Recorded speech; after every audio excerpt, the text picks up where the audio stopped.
Shalom à tous, Brouchim Abaïm. Alors aujourd'hui, Bezat Hashem, on continue avec Ilchot Bassar Bechalav, Siman Tzadik Daled, Seif Vav. Nous sommes donc dans le Seif Vav, et ici dans le Seif Vav, eh bien vous allez voir qu'il y a un din très particulier qui est en quelque sorte, on va lire tout le Seif, le Shulchan Aruch et le Réma, et après, nous résumerons ce qui est écrit dans le Shach.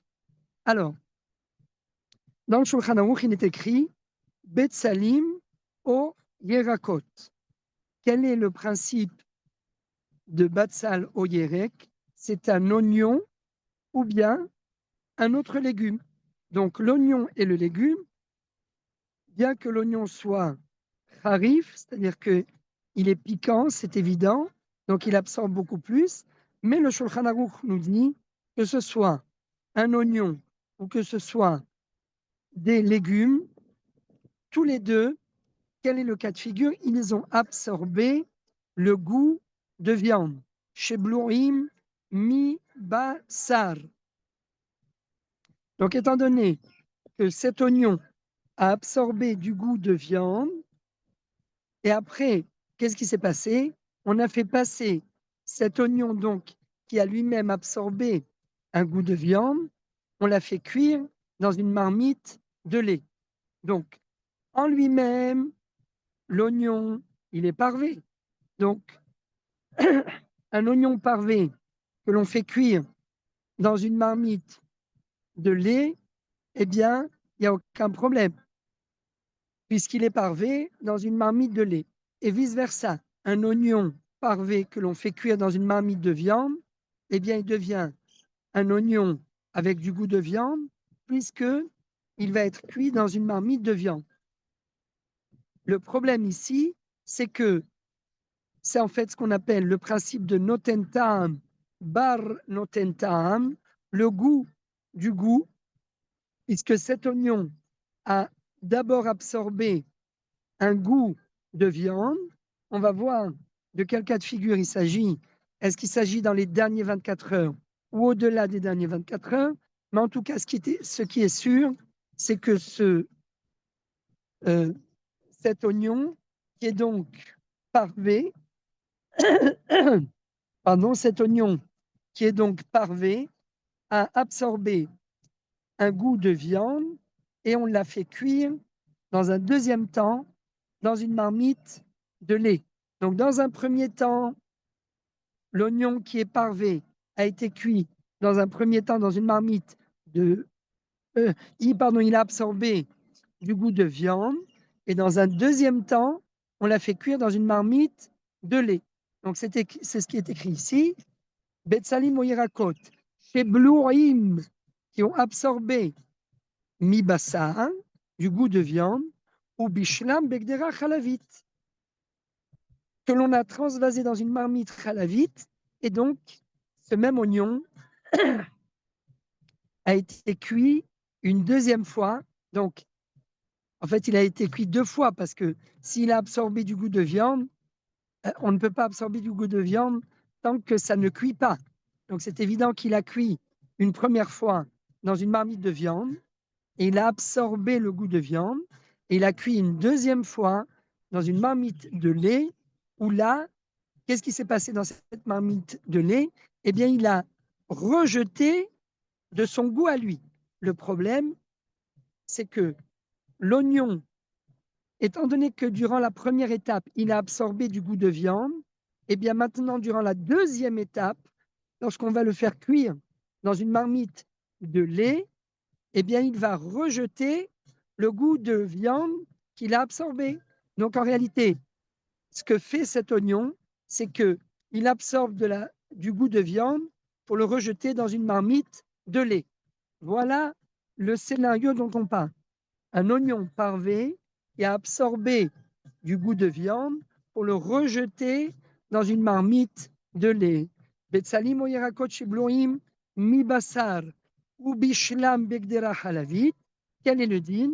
Im yadoua kama basar baloua babetsalim ou bayerakot Si on sait la quantité de goût qui a été absorbée par cet oignon lorsqu'il a été cuit avec de la viande, eh bien, en tsarich shishim ela keneged habasar habalua.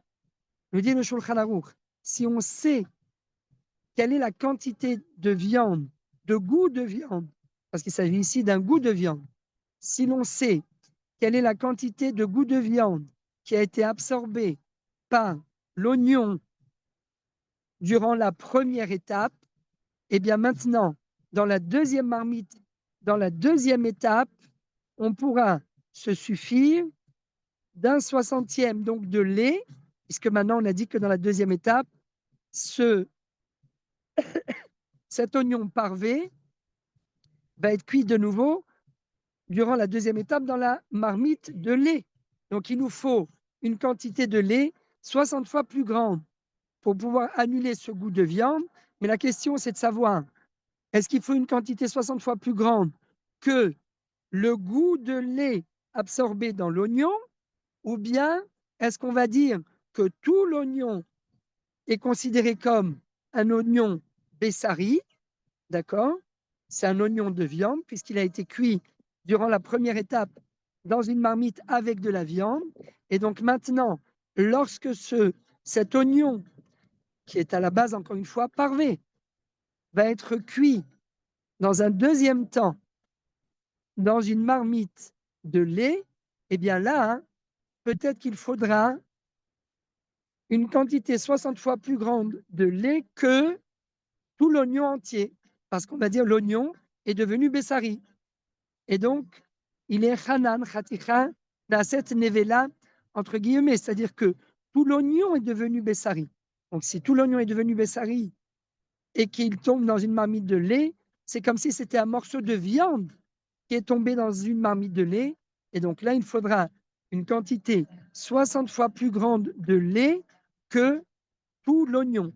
Donc, bien évidemment, ça va être une quantité beaucoup plus importante que si on dit qu'il faut une quantité 60 fois plus grande que le goût de viande absorbé dans l'oignon. Et donc, en fait, ici, nous avons les bases de la notion qui s'appelle notentam, bar notentam, le goût du goût. Pourquoi ça s'appelle le goût du goût? Eh bien, parce qu'en réalité, qu'est-ce qu'a fait, et c'est pour cela qu'on va comprendre après le Réma, parce que le Réma, lui aussi, nous parle, d'accord? Il nous parle également, en réalité, qu'est-ce qui se passe dans ce scénario où l'oignon a absorbé du goût de viande durant la première étape? Maintenant que cet oignon tombe dans une marmite de lait et qu'il va être cuit avec du lait, eh bien en réalité, cet oignon qui va être cuit de nouveau, qu'est-ce qu'il va faire? Il va rejeter du goût de viande, le goût de viande qu'il a absorbé à l'intérieur de lui, à l'intérieur des parois de la marmite de lait. Pas seulement que dans le lait, mais également dans les parois de la marmite. C'est évident. Puisque, rappelez-vous, à chaque fois on parle du contenant et du contenu. Donc, le contenu, d'accord, c'est la nourriture en elle-même, mais le contenant, eh bien, c'est la marmite. Donc, c'est évident que durant la deuxième étape, lorsque cet oignon imbibé de goût de viande va tomber dans une marmite de lait, il va à la fois impacter le lait, mais il va également impacter la marmite. C'est tout ce qu'il faut savoir. Voilà le scénario. Donc, ici, le Shulchan Aruch nous dit, par rapport, pour pouvoir annuler le goût de lait absorbé dans l'oignon, eh bien, il nous faudra une quantité 60 fois plus grande de lait dans la deuxième, donc, dans la deuxième marmite, dans la marmite de lait, une quantité 60 fois plus grande que le goût de viande absorbé dans l'oignon. et non pas une quantité 60 fois plus grande de lait que tout l'oignon en lui-même. Donc ici, qu'est-ce qu'on voit? On voit, et c'est l'avis du Shulchan Aruch, on ne dit pas Chaticha naaset nevela dans ce cas-là. Parce que si on aurait dit Chaticha naaset nevela, eh bien, ça aurait sous-entendu qu'il aurait fallu une quantité 60 fois plus grande de lait dans la deuxième marmite que quoi? Que la quantité entière de l'oignon. Mais ce n'est pas ce qu'écrit le Shulchan Aruch. Puisque le Shulchan Aruch nous écrit En tzarich shishim ela keneged habasar habalua. Habalua ou le goût de viande absorbé dans l'oignon. Voilà, donc ici c'est évident, c'est le Shulchan Aruch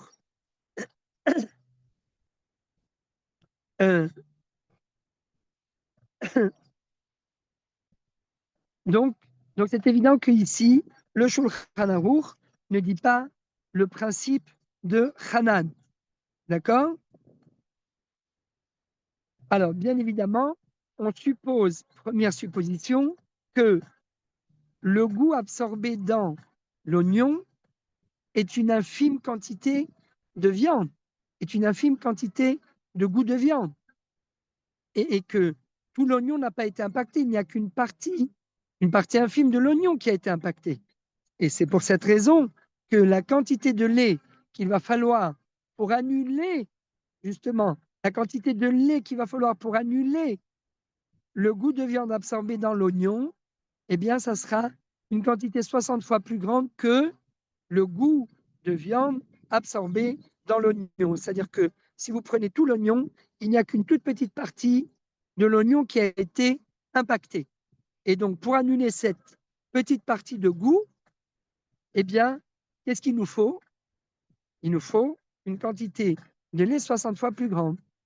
Voilà, mais on n'a pas besoin d'une quantité 60 fois plus grande que, que tout, l'oignon y a fait. Haga. Et donc, bien évidemment,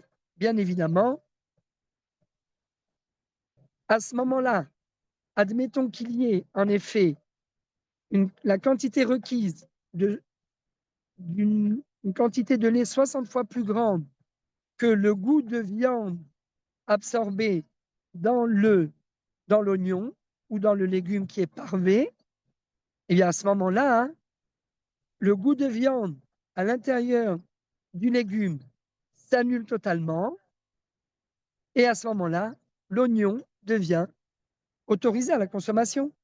Il deviendra bien évidemment à la vie, puisqu'il est tombé dans le lait, et là maintenant, il va absorber complètement le lait, ça c'est évident. L'oignon, il absorbe. Vous savez, il faut faire revenir, enfin je ne suis pas un grand spécialiste de la cuisson, mais je sais que pour pouvoir ramollir l'oignon, eh bien il faut le faire revenir avec de l'huile, avec de l'eau, etc. Trempez-le dans l'eau, trempez-le dans l'huile. Bref, et à la fin, il va s'adoucir. Mais c'est évident que l'oignon, il est comme une éponge. Il va absorber un maximum de liquide pour pouvoir se, euh, pour pouvoir pas se détendre, pour pouvoir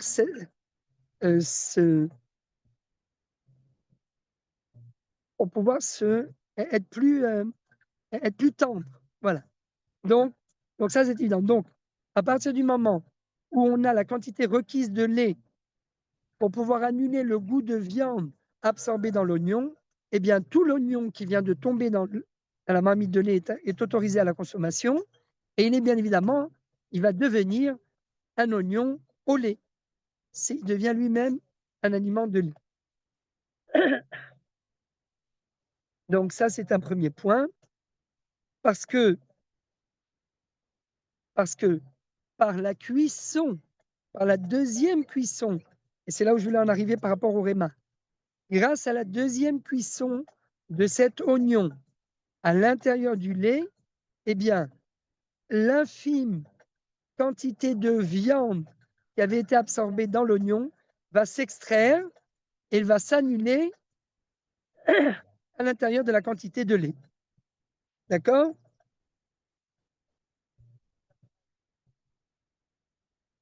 Alors maintenant, qu'est-ce qu'il faut rajouter?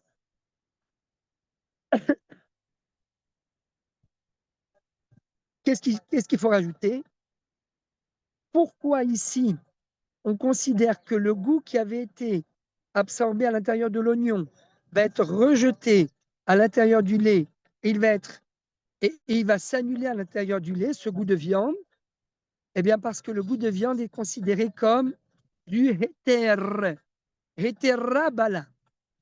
Il est autorisé à la consommation. Si ça avait été quelque chose d'interdit, du issou, alors là, oui. Si c'est issou rabala, alors là, en effet, un, un morceau qui a absorbé du goût interdit, eh bien, c'est terminé. Ce goût interdit n'est plus rejeté à l'extérieur. C'est ce qu'on appelle issou rabala.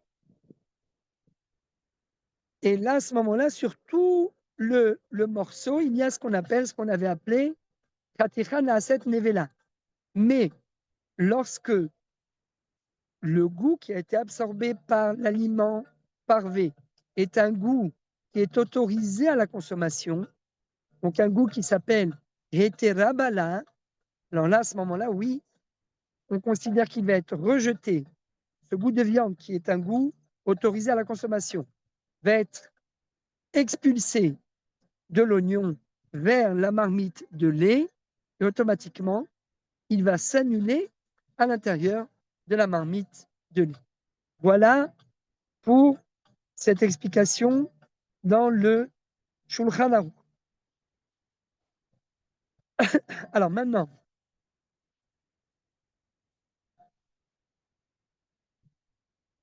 le Réma, Delo Shayach Lomar, Chaticha Naaset Nevela, Oil Ve'adain, Kulo Heter.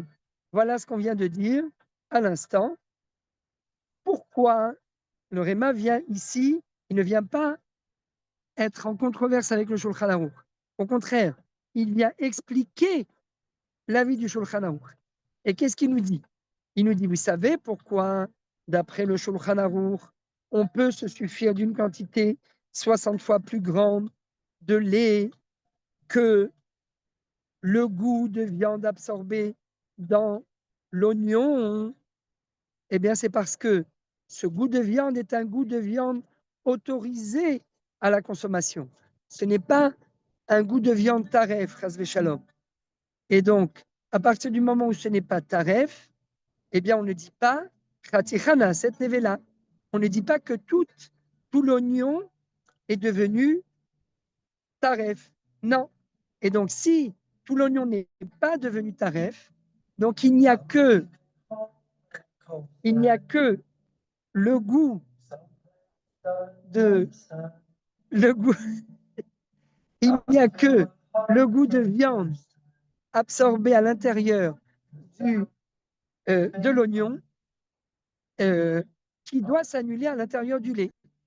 Quand il va être rejeté par l'oignon, il doit s'annuler dans le lait. Donc au final, on a besoin d'une quantité 60 fois plus grande de viande, encore une fois, que le goût de viande, pardon, une quantité 60 fois plus grande de lait que le goût de viande absorbé à l'intérieur de l'oignon.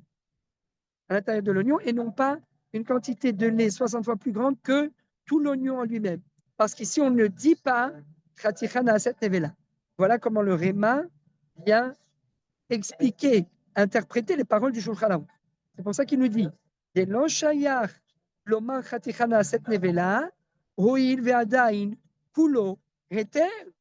parce que cet oignon, il est totalement autorisé à la consommation. Et donc, vraiment, il explique le Réma. C'est formidable. Ce genre de Réma, c'est un gain de temps. C'est Reva. Comme on dit, Rishon Rishon, Reva. Quand vous avez le Réma qui vient vous expliquer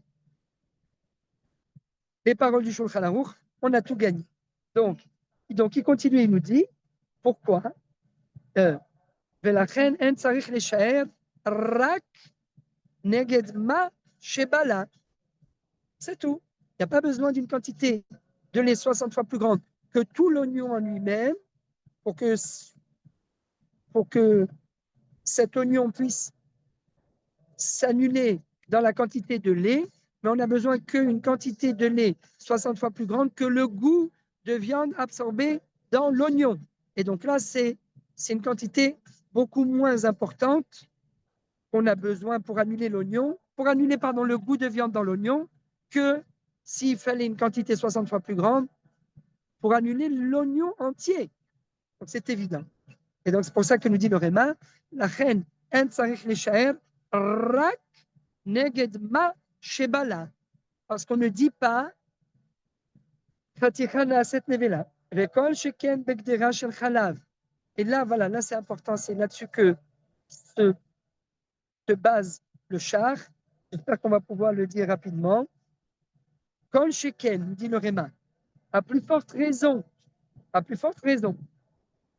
begdera shel chalav, dans une marmite de lait. Qu'est-ce qui s'est passé dans cette marmite de lait? Quel est le scénario? Chez Bishlouba Maïm, Toch Meaet Leet. Donc là, Rabotai, c'est une marmite de lait dans laquelle on a fait cuire du lait, on a évacué le lait entièrement, on a lavé la marmite, et maintenant on a fait cuire dans cette marmite de lait de l'eau. Qu'est-ce qui se passe avec cette eau? Et tout ça dans les mêmes 24 heures. Donc, 3 étapes. Gdera shel chalav. Gdera shel chalav. Shebishlu ba maim mitoch et toch me'et le'et. Donc, ça veut dire quoi, toch me'et le'et? Ça veut dire qu'il y a eu 2 étapes. Première étape, on a fait cuire du lait dans cette marmite. Donc, c'est pour cela que c'est une marmite de lait. Deuxième étape, on a évacué le lait et on a fait cuire de l'eau dans cette marmite de lait. Donc cette eau, a priori, quand on la fait bouillir dans la marmite, qu'est-ce qu'il y arrive? Elle absorbe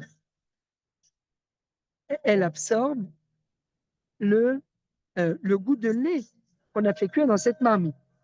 Mais après cela, bassa. D'accord? On a fait cuire, troisième étape, on fait cuire à l'intérieur de cette marmite de la viande. Donc là, maintenant, la marmite. Alors, rappelez-vous que dans les précédents séifim, on avait posé la question, est-ce qu'on a le droit de cachériser une marmite, lechatrila, de viande pour la rendre une marmite de lait, ou vice-versa? Une marmite de lait, on va cachériser pour la rendre une marmite de viande. On avait vu que d'après Shulchan Aruch, oui, c'est possible. Mais d'après le char, eh bien non, il fallait éviter. D'accord? Donc ici, a priori, c'est ce qui se passe. On a fait cuire du lait, on fait cuire de l'eau, et maintenant on fait cuire de la viande. Lait, eau, viande. Combien faut-il?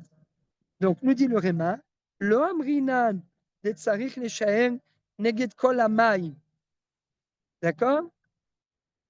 Rak neged achalav shebala hagdera. Nous n'avons pas besoin, d'accord?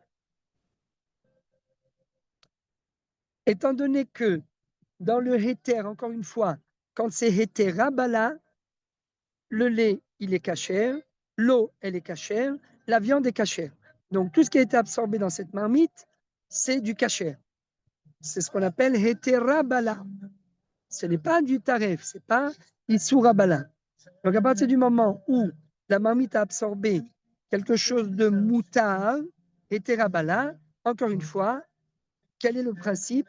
Lorsque je dis hétérabala, eh bien, il n'y a pas, je n'applique pas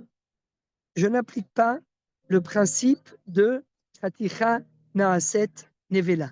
Il n'y a que lorsque c'est Isurabala, il n'y a que lorsque c'est du taref que la marmite a absorbé. Alors là, oui, je dis Fatiha Naaset Nevela, j'aurais besoin d'une quantité beaucoup plus grande pour cachériser le morceau impacté parce que le morceau impacté, eh bien, il est entièrement impacté. Il n'est pas impacté que par le goût qu'il a absorbé, mais ce goût s'est propagé dans tout le morceau et il a rendu le morceau entièrement névéla. Donc ici, il nous dit le Réma, Lo amrinan de tsarich leshaer neged kol hamaim, rak neged hachalav shebala hagdera. Il nous faudra une quantité de viande, c'est très très important ce Réma. On a vidé la marmite de tout son contenu de lait, d'accord? On a fait cuire à l'intérieur de l'eau. Et maintenant, en réalité, qu'est-ce que la marmite a absorbé? Eh bien, elle a absorbé à la fois du lait, mais elle a absorbé également de l'eau. Donc, ce n'est plus que, que du lait qui est à l'intérieur de cette marmite. Même si c'est dans les mêmes 24 heures, il y a également de l'eau qui a été absorbée par la marmite.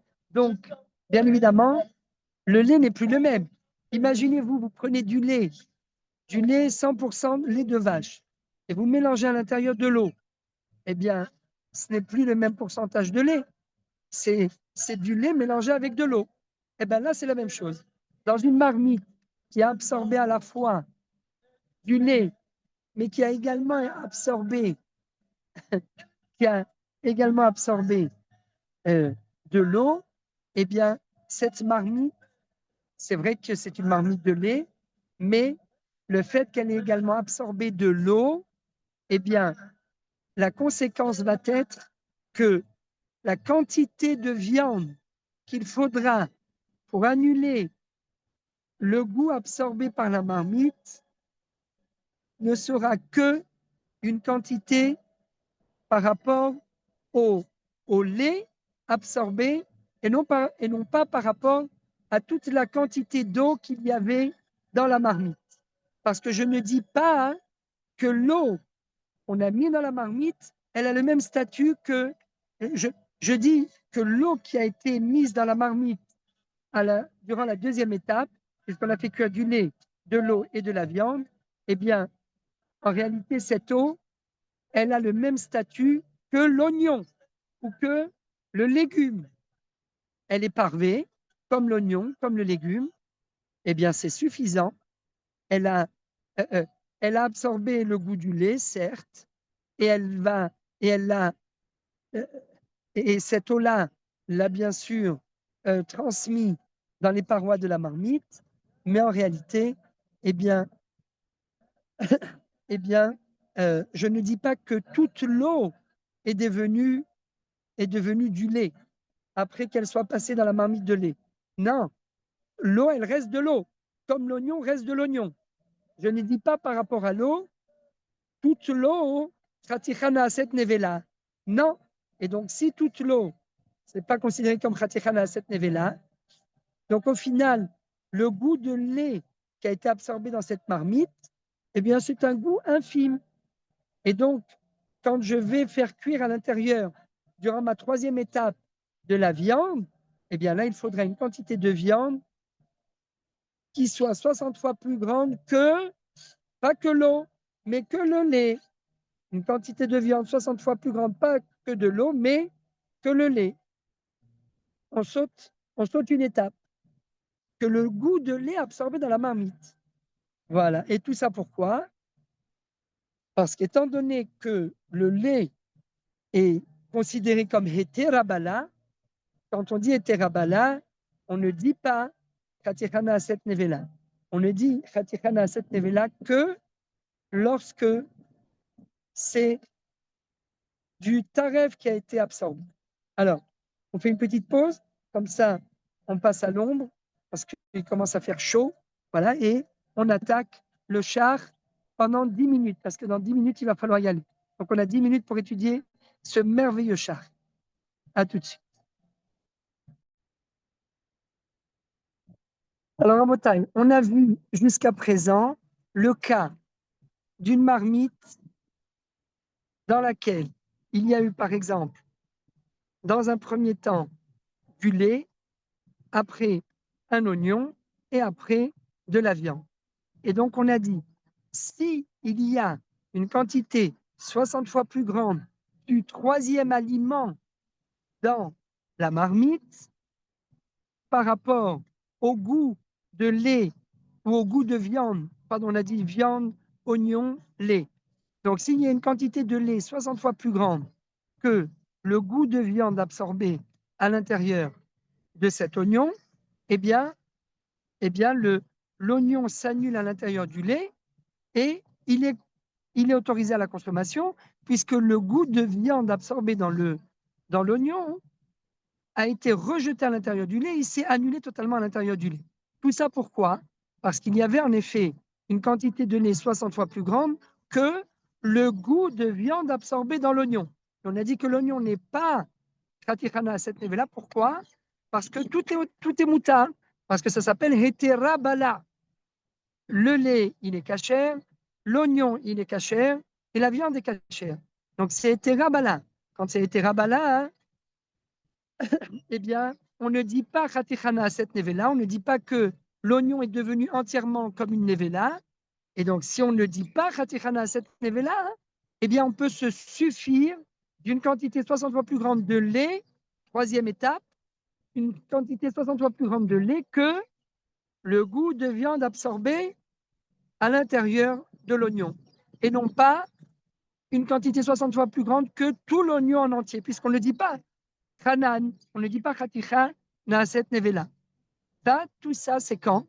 Quand il y a une quantité 60 fois plus grande de lait pour annuler le goût de viande absorbé dans l'oignon.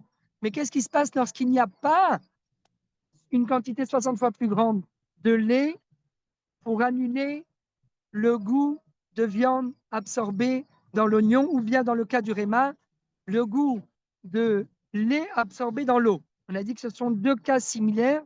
C'est à chaque fois trois étapes.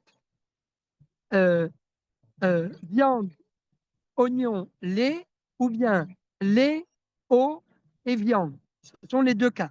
Bien fait. Qu'est-ce qui se passe quand il n'y a pas 60? Quand il n'y a pas une quantité 60 fois plus grande dans durant la troisième étape? Eh bien, ça, c'est de ça que nous parle le char. Donc, en fait, en réalité, pour comprendre le char en deux mots, parce qu'on va devoir terminer, on va devoir conclure, en deux mots, quel est le processus chimique qui se déroule au moment où on fait cuire l'eau? Qu'est-ce qui se passe? Et cette eau, donc, qu'est-ce qu'elle a fait? On a fait cuire encore une fois de l'eau à l'intérieur, par exemple, d'une marmite on va dire, marmite de lait, voilà, Bishla Begdera Chalavit. Et donc, qu'est-ce qui se passe au moment où on fait cuire de l'eau? Eh bien, s'il n'y a pas une quantité 60 fois plus grande de lait que le goût absorbé dans les parois de la marmite, eh bien, qu'est-ce qui se passe? La marmite refoule, elle rejette le goût qu'elle a absorbé, mais là, hein, c'est un goût qui est méchoubar. C'est un goût qui n'a pas été détérioré, puisque s'il n'a pas été annulé, eh bien, il ressort de toutes ses forces.